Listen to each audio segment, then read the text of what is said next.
Und hallo zurück in den Fallstricken der Logik, die sich rund um diesen Fall entspinnen oder ausgelegt wurden. Wir sollen Schlüsse ziehen hinsichtlich O'Learys. Okay. Was haben wir denn da Schönes? Wir wissen, jemand hat Randall Lee befohlen, diese Morde zu begehen, einerseits. Andererseits wissen wir, O'Leary macht seine Morde, wenn es drauf ankommt, immer selber. Hier. Ja, daraus kann ich einen Schluss ziehen. Ich bin gar nicht so dumm. Sent Randall to kill Dunn. He would have dragged him to his basement, given him his little speech, and then killed him himself. Nah, I know O'Leary, and he wouldn't have sent a hitman. He would have taken matters into his own hands. What about Cassidy? 7, right?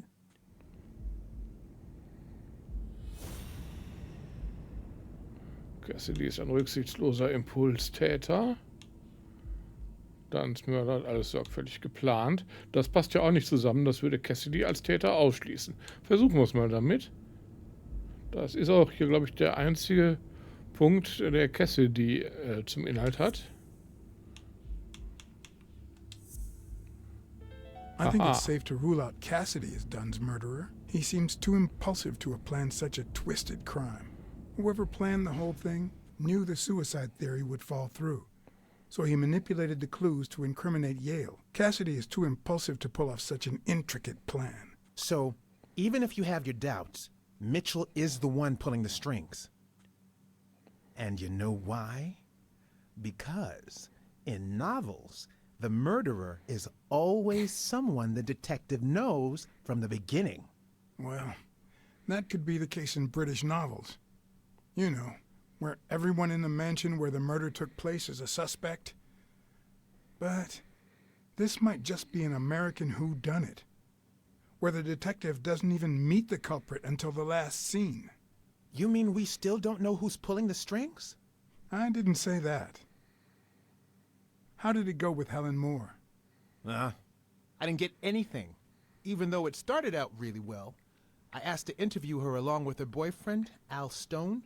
Since I'm a big shot, they were happy to oblige. Das sehen wir jetzt. Now, time for the interview. I'll go back and forth so you don't get bored. So, who goes first? Fangen mit Helen an. Here's one for Helen.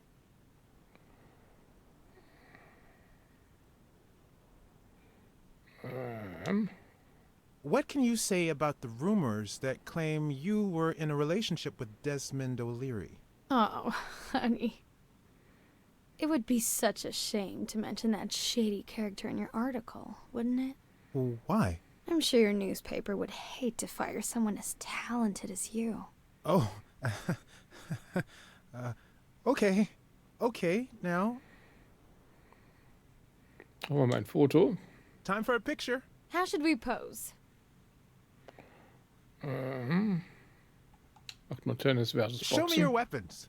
The fist against the racket. Mit L rahmst du was? Mit L kann ich gar nichts machen. Rechts kann ich gar nichts machen. Muss ich drücken oder was? Ich bewege den linken Stick, es passiert aber nichts. Ich würde ja gerne den L auch noch voll drauf kriegen. Geht aber nicht. Oder geht das erst, wenn ich jetzt sage, okay. So. So.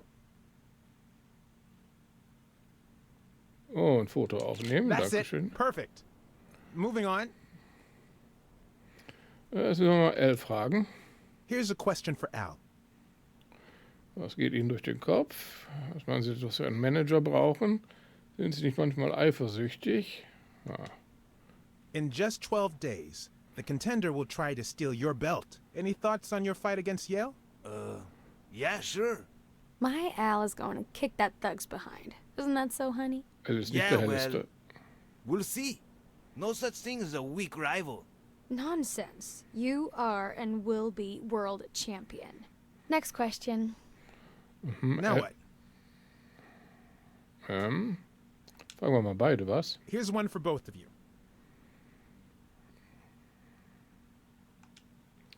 How did you meet? At the party organized by Des. Al, who threw the party doesn't matter one bit. What matters is that I saw you and you saw me. Our paths crossed and our lives were changed forever. Okay, one more question, and Al, honey, can you answer it? I've got to go say hi to a fan. I'll be right back, Mr. Pulitzer. Wait.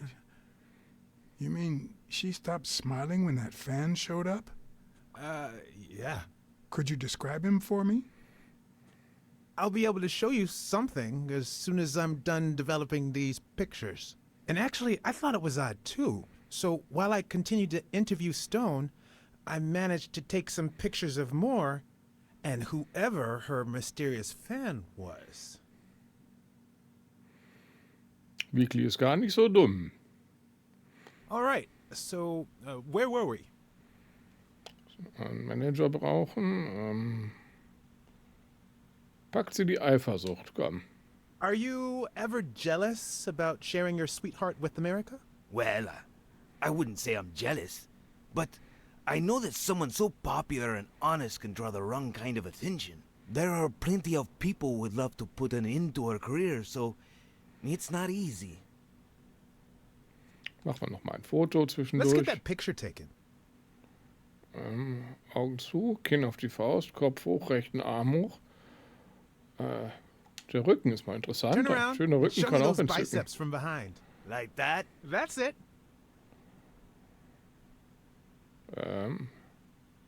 So, schön scharf. So, komm. Kann noch nicht Foto auslösen. Was muss ich denn noch drauf kriegen? Die Kamera ganz wegdrehen, um zum Beispiel den Fan zu fotografieren, kann ich nicht. Komm, so, hier irgendwo. Hier gibt's den, hier ist der Hotspot. Foto Wait, machen. I accidentally moved. Stand still. I'll take another one.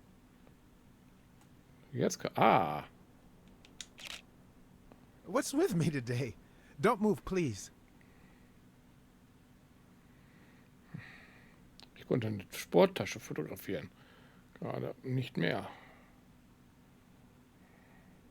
Die Kamera hat Autofokus. Weiß nicht, ob es das in der damaligen Zeit schon gab. Ja, hier war der Hotspot. Now we got it. Should we keep at it?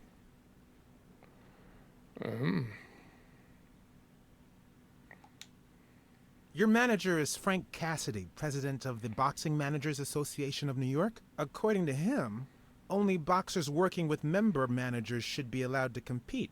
What do you think about that? Cassidy is a great manager, really.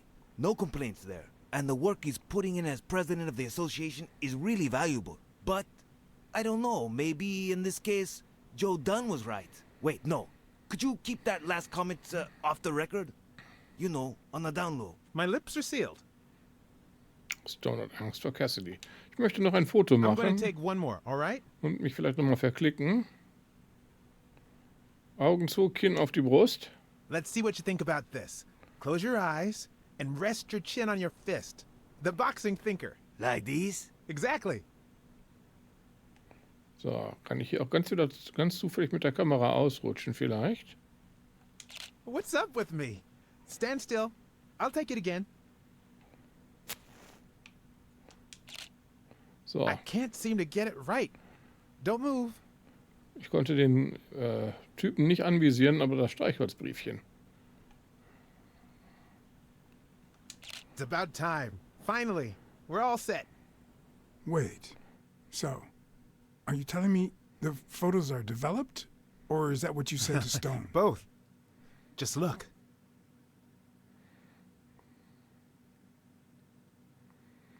So, Stone. How much do you think each bicep weighs? A lot. But less than your tongue. You're hilarious. So, das erste Foto Who's mit that dem guy? Fan. I know he's not a fan. You should have seen her face when she saw him. Ja, sie sieht ihn nicht sehr erfreut an. Was haben wir hier? Das Foto von den beiden zusammen. How the hell did you make them pose like that? They're lovers, not sworn enemies. I don't know.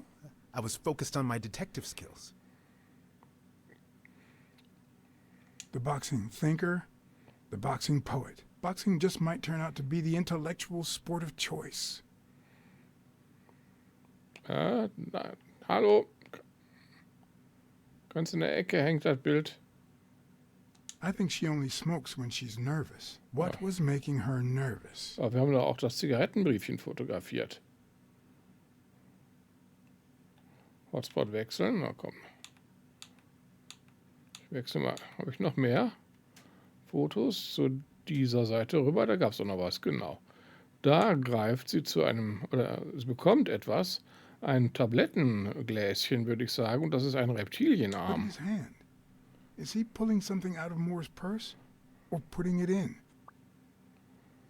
Moore und Mitchell auf jeden Fall. Das ist der falsche Dr. Palmer. Da werden wir uns doch...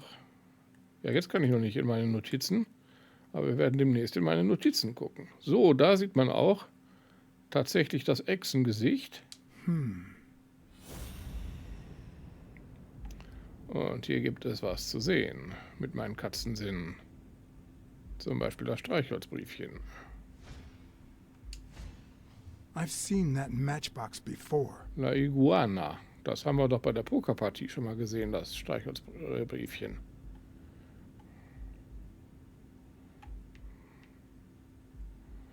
Wo ist hier noch was?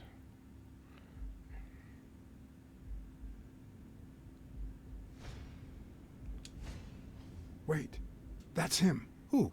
Mitchell, the surgeon. Seriously? We got him. Not yet. Right. We still have to find him. Hey, pal. Did you hear what I just said? We need to keep looking at all those pictures. We need a clue that'll take us to Mitchell. Hey, see? There. Just like I was saying.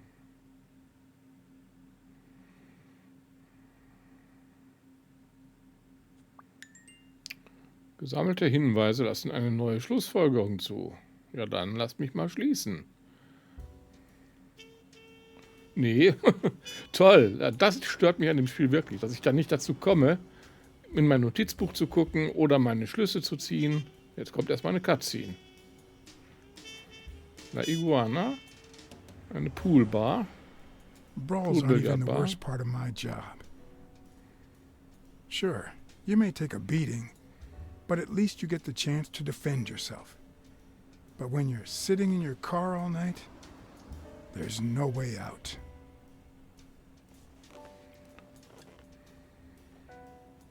Your legs cramp up, your back and neck feel stiff. Your entire body aches to be somewhere else. It's boring and repetitive.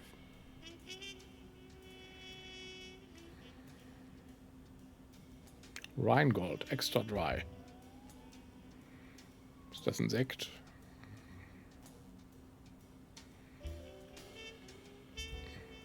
People were finally leaving the place. The bar was about to close. And I hadn't seen Mitchell go in or out.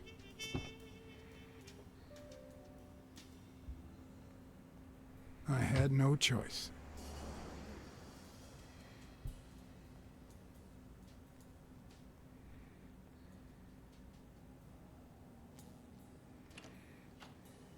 Offensichtlich eine Bar von Echsen für I see you Echsen. took me up on my invitation. And you're smart. You knew not to come until my anti-fur regulars had all cleared out. I can't say no to good advice. Or good bourbon.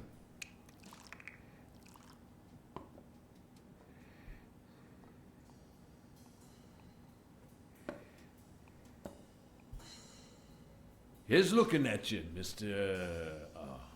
What was your name? As far as I knew, La Iguana always stayed neutral. He played poker with Cassidy. But his joint was used as a gambling drop-off for O'Leary's operation. Did it make sense to keep faking it? Or was it too dangerous not to? Ich sag nicht. Blackmore. John H. Blackmore. I knew it. Although your Texan isn't half bad. Let's just say I represent certain sports lobbies I'd rather not talk about. I understand. My pleasure, Mr. Blackmore.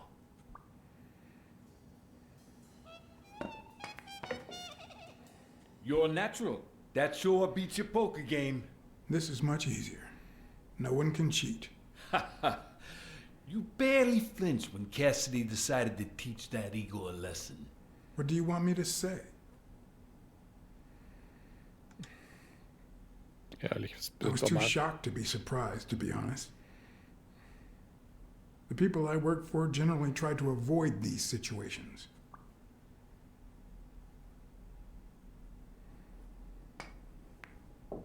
Damn it. Well, nobody's perfect.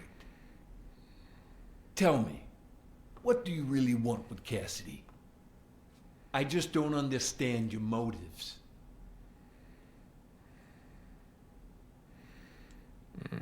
Ich bin mal ehrlich zu ihm, The soweit truth ich is, kann. I represent certain interests which make Desmond O'Leary my enemy. If you know anything about their rivalry, I rest my case. Don't worry about it. I was only curious. So, what about me?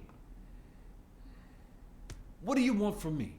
No one comes to La Iguana just to drink and play pool. I'm looking for one of your regulars, Dr. Angus Mitchell. What for?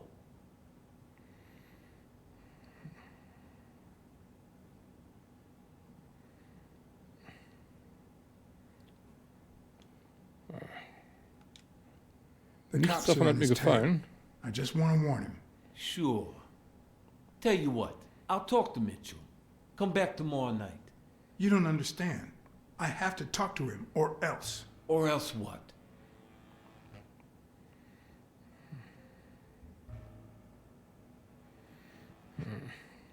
Soll ich ihn unter Druck setzen? Oder lieber Geld in You'd be Aussicht losing your stellen? chance to make a pretty penny. I know how to reward my allies. You think I'd spend my time in this dump if all I cared about was the money? Please, cut the crap. Das war nicht Anything richtig. else? I don't think Cassidy would be too happy about the role his poker buddy plays in O'Leary's gambling operation. I'm sure you understand that. Son of a bitch. All right. Give me your phone number, and I'll give you a call when Mitchell shows up. No. You're gonna call him right now, and you're gonna give him this message. But when you're sitting in your car all night, there's no way out.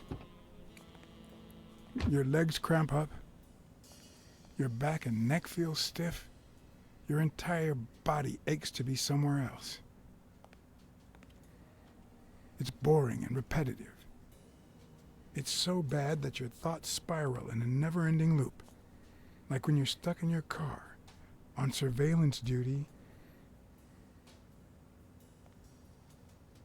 The owner of La Iguana was supposed to tell Mitchell that a certain anteater was still alive, and that it was only a matter of time before he ratted him out.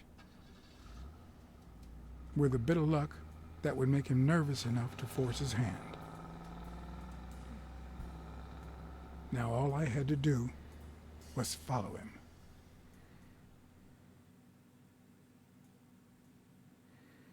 Ist mir nicht ganz klar, warum er deswegen zu der Bar fahren musste, aber glauben wir es mal. Das hätten die beiden ja alles am Telefon besprechen können.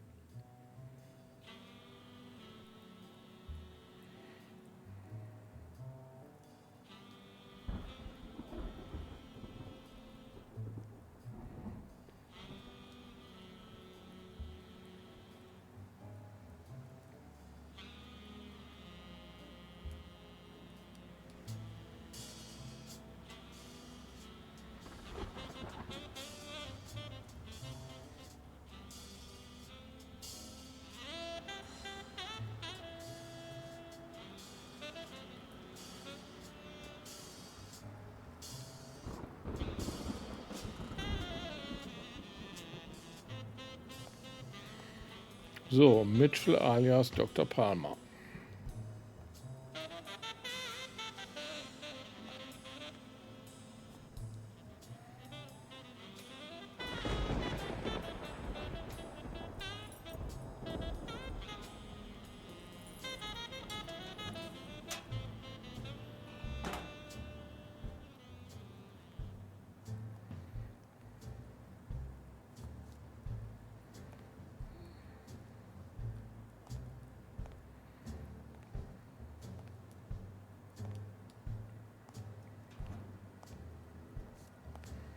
Kommt mit einem Aktenkoffer heraus. Den hatte er nicht dabei, als er reinging, meine ich. Und der nächste Killer, offensichtlich, wird angeheuert.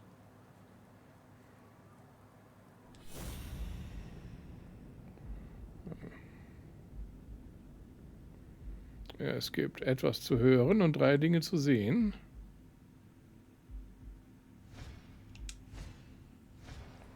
We'll be just fine, don't worry. Gil, stand guard right here. If the cat shows up, you know what to do. I'll be back in an hour. Gil hat Befehl, mich zu töten. Die anderen Dinge kriege ich nicht mehr raus. Ich musste jetzt nur konnte nur eins dieser Dinge beobachten. Oder kann ich meine Beobachtung gleich fortsetzen?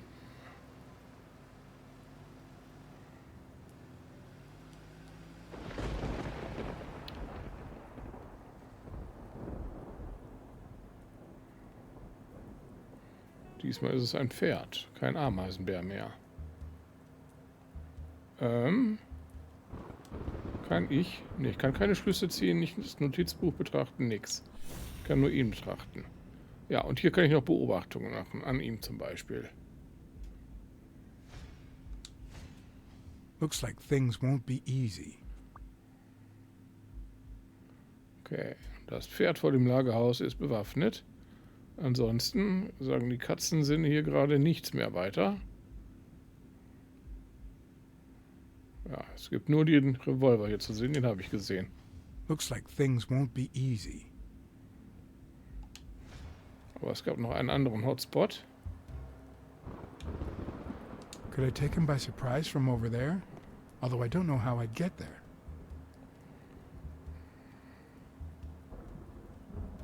Da ist immerhin eine Leiter. Und ich habe mich irgendwie dahin geschlichen. Als Katze sollte ich ja klettern können.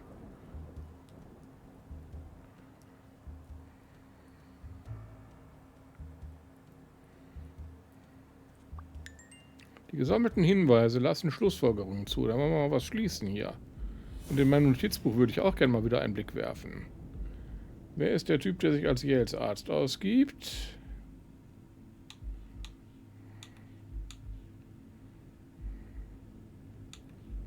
Zwei Schläger haben versucht, mir Angst zu machen.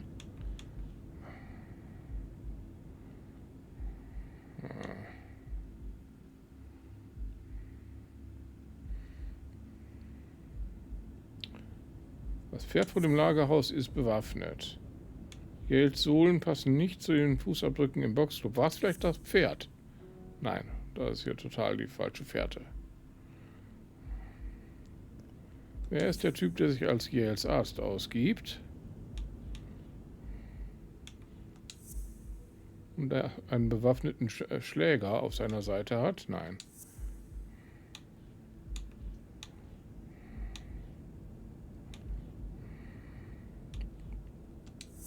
Ist das einer von den Kumpeln? Oho, das hätte ich jetzt nicht gedacht. Mitchell, who fought with Dunn during the war, tried to pass as Yale's doctor. Ja, das haben wir gewusst. Aber wie ich das aus diesen beiden Argumenten erschlossen habe, ist mir ein Rätsel. Mitchell, einer der Olympischen 5, hat versucht, sich als Yales Arzt auszugeben. Ja, das wissen wir doch schon lange. Die gesammelten Hinweise lassen eine neue Schlussfolgerung zu.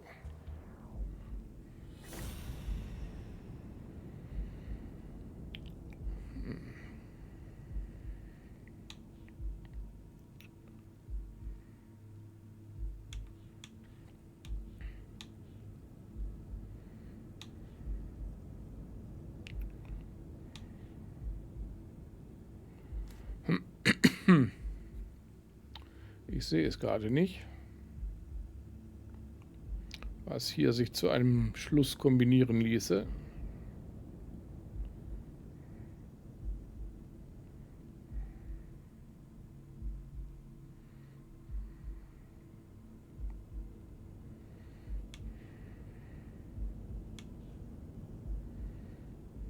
Avenarius verschwand nach einem gewonnenen Kampf. Das habe ich bestimmt schon mal kombiniert hier. Es kam nichts dabei raus. Oh doch, es kam was dabei raus.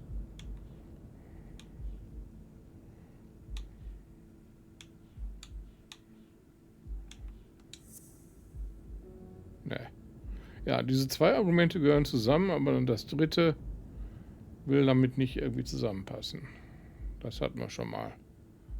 2 Schläger haben mich zusammengeschlagen. Einer davon war der Ameisenbär, vielleicht war das andere das Pferd.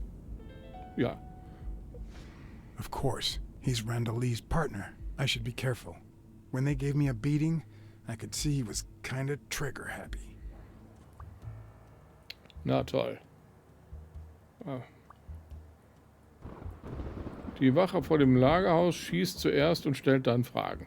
Ja. Ich würde auch mal gerne einen Blick in meine Notizbücher werfen. Was wissen wir denn da inzwischen? Jack aus Tjombe ist irgendwie verschwunden aus der Geschichte. Vorläufig zumindest. Wir wissen jetzt übrigens, wie in Sonja Dunns Zimmer der Handschuh von Craig Spannow gekommen ist. Nicht sie hat in ihrem kleinen Mädchenzimmer da nochmal übernachtet, sondern Craig Spannow ist bei Joe Dunn seinerzeit untergeschlüpft und hat wahrscheinlich seinen Handschuh da mitgebracht.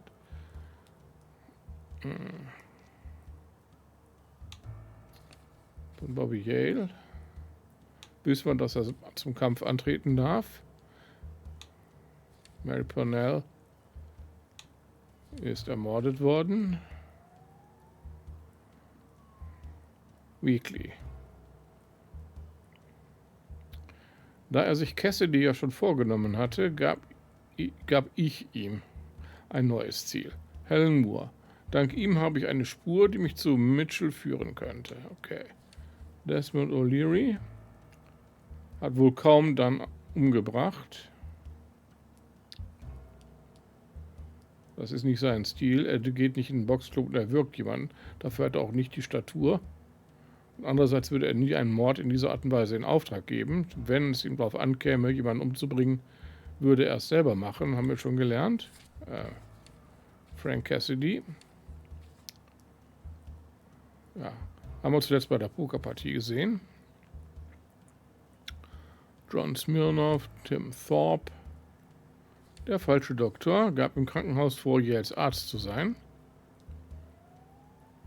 Craig Spannow hat Angst vor einem gewissen Chirurgen. Dann war auch hinter ihm her und das ist Mitchell.